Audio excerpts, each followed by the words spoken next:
Welcome to A Leader's Journey, the podcast for leaders who deeply believe there is a better way to lead and desire to create their unique journey towards becoming a legacy leader. I'm your host, Shannon Hammond. Over the last 20 years as a corporate leader and leadership performance coach, I've learned that many leaders believe there is a predefined path they have to follow and struggle leaning into their unique gifts that will create lasting impact and fulfillment. They end up feeling stuck, unhappy, and unfulfilled in the day-to-day of their role, and are challenged with why, since they have experienced success in their career and in life. I'm here to help leaders think through their leadership journey, learn how to ask themselves better questions, and learn the formula to create their leadership journey by design. If you are ready to design your unique leadership journey, lead with confidence, and love the teams you lead, then you are in the right place. Let's do this.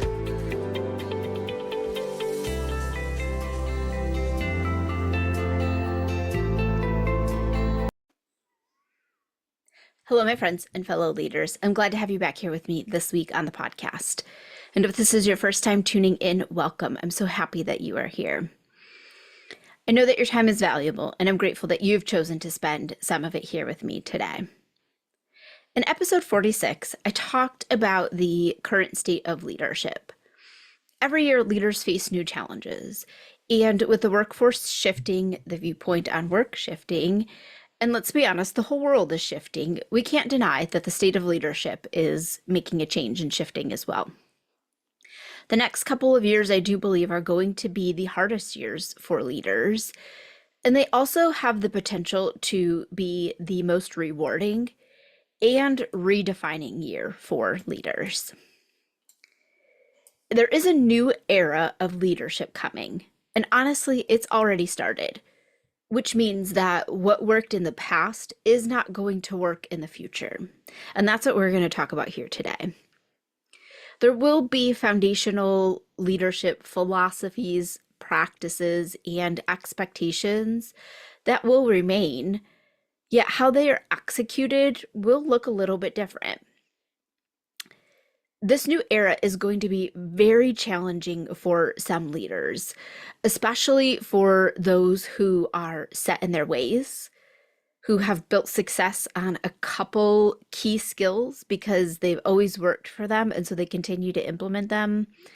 Those that are dependent on the thinking and the guidance and the direction from others, and especially for those who are not open to trying new things. This new era is going to be great for other leaders as it will lean into their strengths and gifts, and it's going to bring about some new, fresh experiences, not just in the workplace, but in life. Those leaders who are ready and willing to change, they are going to be leaps and bounds ahead of others. Now, before we get into the new era of leadership, let's talk about where we have been. And a lot of this has been in place for several hundred years. It's what was necessary for us at that point in time in where the world was.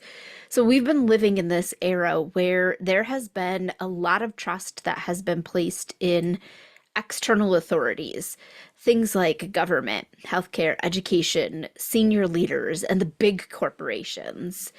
We've become dependent on the outside structures and trusting that the big companies, they will provide job security. For leaders, it's been believing that there will also be a role that you can continuously move up into, and that leaders were the ones who were most secure in their roles. The foundations were built around communities, collective support, and structured paths for growth and for work. This was the era, or this era was the climb the ladder era, where there was a predefined path that individuals and leaders had to follow. And that was how you grew within your company. That was how you got promoted. And that was how you achieved success. And if you didn't follow the path, then opportunities, they didn't exist for you, and you were just kind of stuck in the role or the job that you had. This era was all about following those logical, structured processes. One way to do things, follow the guide, the job aid, or the path, because that is how it was done. You can even look at it in some ways in life for those that have children. They relied on outside daycare centers to be able to watch their kids during the day while they would go to work or have to go out to activities or appointments. Even in the workplace, leaders looked to their employer to provide training and skill development, and they relied on big colleges and universities to teach them the knowledge that they needed and or wanted to know. There was a point in corporate America where if you didn't have a business degree, you were not going to get into any leadership role. That hustle culture, that's where all of that got created. And individuals, they worked long hours in the office, they sacrificed their weekends, vacations, and family events for work so that they could look good, right, to the boss, and in hopes that that lands them that next promotion or that big bonus. And if you think about it, the last several hundred years, all of these things, they were necessary for the survival of people, right? To build cities, to build communities and infrastructure. There is so much that we wouldn't have available to us today without the structure and the planning that had happened. Different leadership roles, they wouldn't exist, and through the strength of communities and collective priorities, businesses were able to grow and expand. New industries emerged, which has created more opportunity than ever for anybody to work in any field that they really desire. Now, in the new era of leadership, things are going to look wildly different. And leaders need to be aware of these shifts because while the shift in the universe is really set to happen, in 2027, these are shifts that are already starting to happen. And the next couple of years, we're going to be in this place where we're kind of balancing these two different eras and this era of planning and structure while we work more into this era of individualism.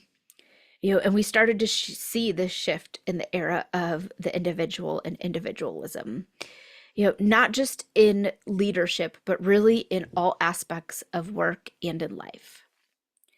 This new era is going to be all about individuality, originality, breakthrough thinking, individual empowerment, and a deep trust in your inner authority.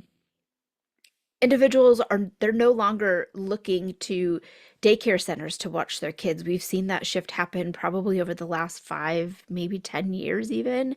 They want to be home with their kids or have dedicated, that individual, in-home care, right? Not being able to take them to another business and drop them off and trust and hope that that place is going to instill the values and the structure that you want for how you choose to raise your family.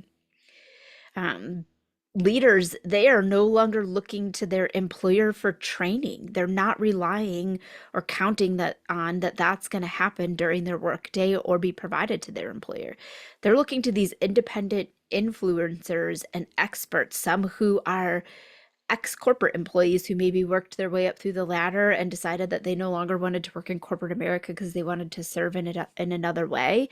They're looking to those individuals who really have that been there, done that experiences, and that they can share these real life objective experiences and not have all the training and the skill development be dictated by what the employer thinks is important.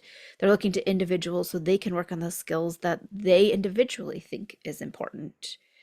This is something for myself that I have absolutely experienced over the last several years, in my life and in my leadership. I'm learning to trust more in myself and my intuition and making decisions that feel right for me, right? That lean on what I believe is the right thing to do. I've depended less on my employer to provide training, and I'm seeking that out from the experts, the people that have that real life experience who can really tell me these are the things that are going to come up. This is the good, the bad, the ugly, right? Who's going to give me that honest, objective viewpoint from their individual experiences. I've seen for myself where I'm showing up more as myself in a very unapologetic way. I am who I am. I'm not going to try to force myself into a box that somebody else defined for me or said that this is how I need to be. No, I'm going to be more true to myself. And I'm seeing that pay off in many ways. In some ways, have there been some negative consequences, I guess, for lack of a better word? Yes. However, I feel like all of those things that could be perceived as negative really have been good for me because I'm able to just be me and not try to fit into the mold that was defined for me. So, I want to dive a little bit deeper into some of these shifts. And today I'm just going to cover four of them with you that I think are going to be the most relevant and some of the most impactful shifts that we're going to see coming. The first shift is that shift to individual empowerment. Leaders, you are going to need to be more trusting in yourself and in your intuition to make those decisions. Leaders need to believe more in themselves and their ability to make things happen, leaning less on asking for guidance and trusting more in their individual decision-making authority. This is something that is also going to be happening for their teams. So leaders need to get really comfortable letting their teams make some decisions, listening to their team's ideas and allowing them to be able to experiment and try things. If leaders are going to lean into micromanagement or believing that they have to make all the decisions, they're going to lose some respect and buy-in from their teams. And they might also lose team members either to other parts of the organization, or they're just going to leave the company altogether because people are going to want to have more of that individualism and know that they are working in an environment where their ideas are heard and respected, and that they're going to be able to be allowed to implement some of them. I don't think anybody has the expectation that they're going to be able to do 100% of what they want, and there aren't going to be rules or guidelines to follow. Those things will still be in place, but there's going to be a level of empowerment and autonomy that people are going to want to have within their role. All right, the second shift, and that kind of leads into that, what I was just sharing, that entrepreneurship is going to be the way. We hear a lot about entrepreneurship, people who start their own businesses. Not everybody is cut out for that, nor does not everybody want to do that. However, they want to be able to work in a company, but again, have some level of autonomy. And that's where that entrepreneurship comes in. Individuals are going to want to know that they have an opportunity to be able to build, create, and develop things within the organization that they work for, and that they're going to get the support and trust from their leadership to do so. This is part of that individual empowerment where people are going to want to do things on their own and not have to be dependent on somebody else to make them happen. Leaders, they are going to need to run their teams as if it was their own business. Now, this was something that I learned early on in my leadership, and I'm very grateful for a leader that I had early on that taught me this way of treat your team as if it's your own business. So that's a philosophy I think we've always should have had. However, we're going to see it become more of a need and an expectation going forward. Your organization is going to look for you to step up, to make decisions without having to rely on always constantly running it up the chain or waiting to get approval from somebody before you take action. Innovation is going to be paramount. So is being a self-starter. So if you can't get going on your own and you are waiting on someone else to tell you what to do, you're going to struggle. You're not going to make it, and you're definitely not going to make it as a leader. All right, that was shift number 2. Shift number 3 that I'm going to share with you guys is that individuals, they are going to want to have a love of their work through connection, impact, and service. We've already started to see this shift happening in the last several years in the workplace. Some of that from the newer generation. However, it is not unique to them. This is something that those that have been in the workplace for 2, 3, or 4 decades, They want to know that they are making an impact in serving. People want to know that the work they are doing is making a difference and that it's having a positive impact on the organization, the people that they partner with, or their clients, and in the world. And this is not going to be done just through volunteer or community service efforts. This is in the everyday work that people are doing, where they are spending the bulk of their time. They want to know that what they're doing is making a difference. For leaders, you need to be able to show your team members how their work makes a difference, how they are serving their clients, their communities, and their organization. This could be done through sharing positive feedback from your clients more frequently, sharing key metrics and how they are improving, or maybe perhaps they're not improving the organization or the team, and how you can get your team members involved in sharing their thoughts, ideas, and implementing those ideas to be able to make improvements. A lot of it is going to be based on transparency, and leaders are going to have to help individuals connect the dot and consistently reinforce how their work is making a difference. This isn't going to be done just one time a year when you sit down and do their performance review. Leaders are going to have to be incorporating this into regular conversations with their team members. Now, all of this goes for leaders too.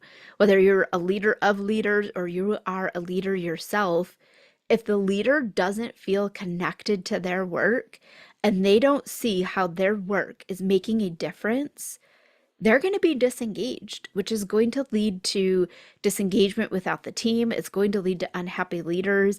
And when your leader is not performing at their best, it's really hard for the rest of the team to be able to do so, because they're looking to the leader to set the example, to set the tone and the pace for what the day looks like. And leaders need to be in a good state of mind. I know I can speak for myself on this one. It's been really hard sometimes to see where your work is making a difference. And this is where organizations are going to have to be able to paint that picture for leaders. And that's where some of that entrepreneurship and that individual empowerment is going to come into play for leaders. They're going to want to be able to run their teams like their own business. They're going to want to be able to incorporate themselves into their work instead of having to fit their leadership into a box and lead based on the guide that you gave them. They're going to want to lead based on what feels good for them. And so everybody is going to be in that place where they are going to want to know and be able to visibly see on a regular basis the impact that they're having, how they're being able to serve, where that's making a difference, and being able to have that connection to their work and to their coworkers. All right, so we talked about 3 of the shifts. So the last one that we're going to touch on today is that success is going to be achieved through personal alignment. How people measure what's important to them is changing. Previously, it was more material based in the workplace and in life. This is things like office lunches used to be one thing that was really important to people in the workplace. That's no longer true. People were chasing money. They wanted more money, the raise. They were looking for those promotions, those job titles. They were looking for something tangible and material that they could look to that defined success for them. Now this is shifting to different things like more flexibility in their work, not just in the hours that they are working, but the actual work that they're doing. They're looking for more time in their day. How can they have that better work-life harmony, if you will, and really be more intentional with their time? They're looking to be recognized for their contributions. Again, that goes back to what I talked about before of people wanting to know that they make a difference. They're going to look for somebody to acknowledge that and be able to tell them that they're making a difference. They want to do meaningful work that they know is again making a difference, that it has some type of meaning to them from their values perspective, the things that are important to them. They're not going to want to show up just to do mundane work that doesn't have any connection to them and to them as a person and the things that are most important. They're looking for time for rest and well-being and how they can take better care of themselves and their families. It's going to be all about that high quality of living versus the accumulation of things like awards and plaques and all of that. Like those things, I think on some level will still be important because that's part of that recognition, but that's not what is going to drive people to show up and perform their best. Individuals and leaders, they're going to be leaning more into their values and what's truly important to them to drive their decisions and how they're going to choose to work and the work that they're going to want to do. You won't be able to make employees happy or stay with your organization just by giving them a raise or buying them lunch every once in a while. It's going to need to be more meaningful and in alignment with what that individual truly desires to get out of their career and their life. Leaders, you're going to need to have more meaningful, intentional conversations with your team members, getting to know them and what they find important. What is the impact that they are looking to have? And be continuous in that conversation, not just a once a year, let's check in and talk about your goals. They're going to want to know that you're invested in that on a consistent basis. You need to know what they desire in their career and be there to provide some guidance on how they can make that happen in providing true support, real support in their journey, not just here's a path for you to follow, but allowing them to be able to talk that through and experiment with some of their own individual ideas. This also means that all those predefined career paths that companies have created over the last several decades or more, they're all going to be thrown out, right? Because nobody's going to follow them anymore. Nobody's looking for somebody else to define their path. They're wanting to create their own. They're not going to want to just take jobs because senior leadership decided that this is the path that you have to follow and this is the only way that you're going to be able to move up within the organization. This is something that has been starting to happen for a while.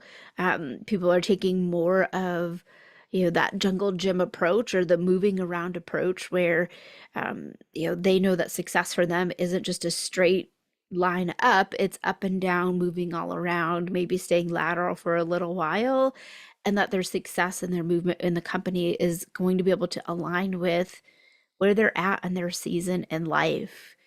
Unfortunately, I do still see that there are many leaders who still believe that there is this predefined path that they have to follow, and there's only one way to move up within your organization or to grow. And I'm here to tell you that that hasn't been true for a while, and it definitely is not going to be true going forward, which is a great thing for new and emerging leaders. There is so much more that is going to happen in this new era of leadership, and I can't talk about it all in one episode today, so maybe we'll touch on it again in a future episode. I can tell you, though, that leaders are going to need to embrace new ways of leading, not only their teams, but how you lead yourself. You need to be a role model who inspires others. You need to be investing in your own growth and the growth of others, not just your team members, but the people around you, your peers, your leader, and any of your other key partners. Leaders need to lead with future-focused optimism. They need to provide transformative insights, give guidance that truly is going to make a difference in somebody else's performance. And they're going to have to own their own individuality and originality as a leader. There's no more trying to fit in the box that the company's defined. The box is gone, and you need to build your own leadership. Leaders need to be fully themselves. If you're showing up as somebody else, your team members, your peers, they're going to see right through it. And you're going to lose their respect and their buy-in, and you won't find success. So you have to be truly you. Now, this is not going to be easy because it's so different from how the world and work has been. There will be hesitation to trust. There will be fear about consequences for stepping outside of the lines and worry about what others will think. This is a time, though, when leaders need a coach, and they need them now more than ever. A coach can help you work through your fears and worries, and they can help you learn more about yourself so you can step fully into who you are and you can own it with enthusiasm and pride. We are all going through this shift, so you are not alone, nor do you need to do this and go through it alone. If you're not investing in your development as a leader, now is the time to go all in and get started. If you know that a leadership role is in your future, or perhaps you just moved into a leadership role, start your development and build your plan and lead now. Connect with me on LinkedIn and continue to tune into the podcast as well, because I am committed to helping emerging leaders who are ambitious and who are ready to do the work to build up and level up their leadership skills. I appreciate you tuning in this week, and I hope that you tune in with me each week as we work together to level up our leadership this year. This new era is going to be incredible. Amazing things are going to happen, and we will be able to do it together. Now, will the shift be hard? Absolutely.